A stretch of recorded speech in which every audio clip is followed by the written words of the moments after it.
Hi, I'm Stephen Tallamy. In this video I wanted to talk about some of the equipment, techniques and tools I use to make these videos. Certainly one technique I've had to get used to is talking to a camera whilst walking and not tripping into anything. Now, one of the reasons I actually walk along and talk to the camera is I just find it's easier to have short bits of conversation and then cut them together in edits, because I'm bound to fluff it up as I go. Now, I've tried to make my investment in video equipment for this channel relatively modest. It certainly is easy to spend a lot of money on SLRs and lighting, which all of course will improve your production quality, but also hurt your bank balance. So the main camera I use most of the time is the iPhone. It's just an iPhone XR, but it can shoot in 4K, which is pretty nice. Typically, that's where I will be setting this up in this corner, up to 30 frames per second. In 4K, you can toggle that as you wish, but I always try to do it in 30 frames per second 4K because I'm going to mostly record 30 frames per second also on my laptop. Then I mount that on one of these, the Photo Pro tripod stand. So you just slide your camera in at the top here and it just stays on. Very nice. One of the nice things about this is that it's got these bendy legs at the bottom of it, so you can tripod them out if you wish to, but you can also curl them.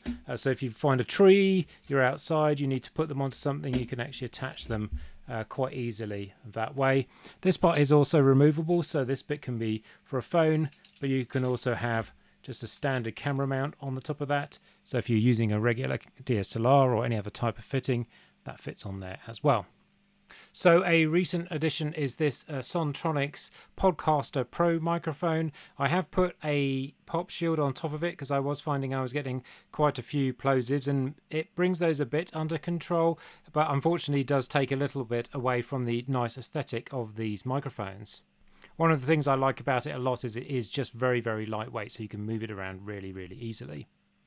It is sat on this boom arm that comes also from Sontronics. It's really, really nice. It's got lots of maneuverability, which I really like about it. Previously, I had a mic stand that I was using that was just sort of sat over there by that speaker, but I was finding it was quite awkward to work with. So this gives me all the flexibility I want to move the mic about as I would like to.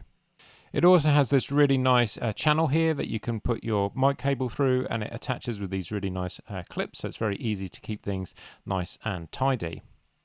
So recording from the microphone into the XLR of the 18i12. In a moment I'll show you one of the really great features about this interface that makes it really good for recording tutorials. So one last piece of handy hardware here. This is a mic adapter that also turns it into a tripod stand, so this can be used with a regular camera. I have Dave Hillowitz to thank for this, and it just sits on top of your microphone stand. So this is quite handy because a lot of musicians are going to have a spare microphone stand. That's what I'm using here. And then I can just connect on this on the end. And then I can connect my phone. And if I'm needing more than one camera, then I'm just using a standard webcam. This is the one I use for all my Zoom calls. It's an HD one. One of the nice things is that it does have autofocus and a few controls on the laptop that allow you to change some of the color balance and other things that can be quite helpful when recording inside of a studio.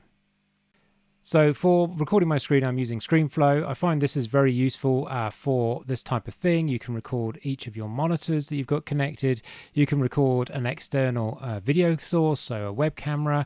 You can also plug your phone in and you can record from the phone screen if you wish to. But what for me really made this very useful is the ability to record audio from different sources. So you can see here I'm able to access all of my different sources on my Scarlett interface. So this is the microphone input. This is my 3 and 4, that's my Korg M1.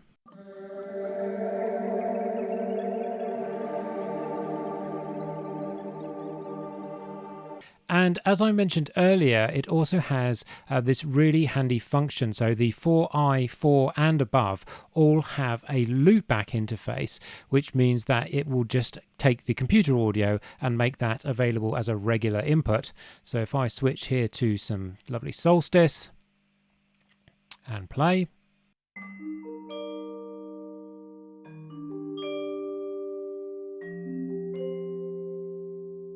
Then you can see that's coming in very nicely, and I can control the pan on these just to make sure that all the inputs are correctly panned. When I was originally doing a lot of my recordings, I was using Quicktime, and sometimes that would just end up recording everything in mono, which obviously was no good for these type of walkthroughs. So this is what you get when you record. You've got here, you can see I've got my overlay of my additional camera, the screen. I can take that off screen if I want to, and export this on its own and then bring it back on screen and export it again. So that if I want to do post-production, say in Adobe Premiere or another tool, I can do that. And here I've got the recording itself, and what I mentioned earlier, which is really useful, is that I can extract the audio from all of my channels.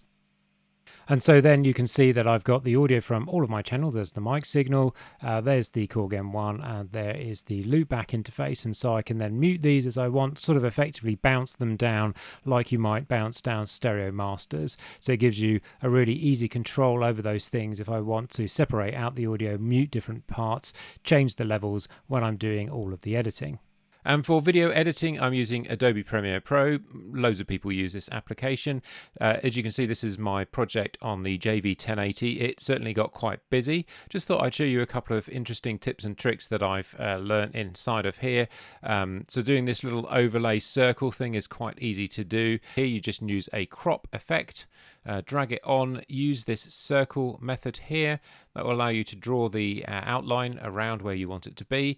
And then the key things here is to click inverted, then pick any of these sliders, doesn't really matter which one, to crop 100%. So I use left because it was the top one here. You'll see what happens as I drag that there. You can see that it's just basically cropping out the whole of the background. Another thing in terms of my video audio, because I'm going out and recording this on my phone, typically my phone is recording in stereo, but that does sound a little bit weird to go from stereo to mono when I move back into the studio. So there I just go in and set audio channels, and you'll see what I do is I just take the source channel, the left channel, and put that into the left and right for the clip. Beyond that, you can see things can get quite complicated. A lot of the time I've got tracks muted because I only really want certain parts to come through, like the microphone or the audio from the device that I'm recording from. But you can see I've got multiple layers built up. That's really useful. If you're going to get some sort of editing tool, then having something that can give you multiple layers is going to allow you to do these overlay effects, but also makes it easier just to cut from one angle to another. But if you don't have an Adobe subscription, I certainly recommend having a look at DaVinci Resolve. There is a completely free edition. Again, lots of YouTubers use it for that very purpose, and you get really good quality results. Here's some of the clips that I was filming earlier today. Very easy for me to just add more clips into the timeline, preview them on this monitor here, and decide where it is. So if I want to maybe bring in this clip of the webcam, drop that in, slide in and slide out, and again, just like the other versions, I can create multiple video tracks. So if I want to, I can just shuffle this up here and have that as an overlay. So plenty of easy stuff that you can do within this tool as well. What equipment do you use to make videos for YouTube? And have you any advice for me to help me improve my production quality? If you've enjoyed this video, then please give it a thumbs up, share and subscribe, and I'll see you on the next one.